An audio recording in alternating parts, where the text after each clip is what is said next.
Hi, welcome back. I'm Ben, the Burnt Out Chef, and you're watching the ultimate guide to meat stocks. Today, we're going to be making beef and chicken stock, but it can be applied to any.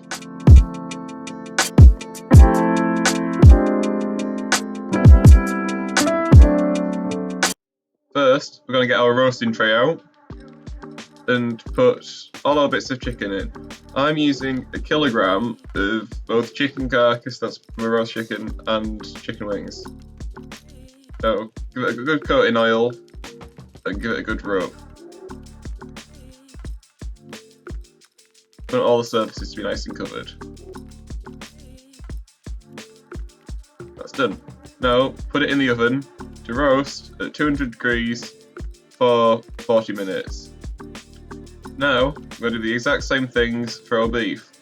For beef, you can use shin, rib, any sort of leg marrow bone, even sort of the more spiny ones like oxtail. They work really well for stock. And now we're going to do our veg. So, 1 carrot, halved lengthways, and cut into roughly 25mm chunks. You don't need to peel, just discard the tops. Do the same for your leek. Now I don't use celery. Gently crush and take the skin off your clove of garlic, and then gently smash it using the side of your knife. Very gently, remember. Now, half your onion, peel it, take the ends off, both sides, and roughly chop it.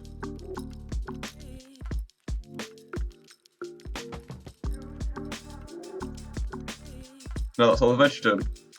So we're going to put that into our pan. Now, while the veg has been cut up, the meat's been roasting, so that's almost ready. Do that one. And that's our nicely roasted meat and bones. So put those in. Remember, it's the same for chicken, just do the exact same. And now it's time to put our herbs and spices in.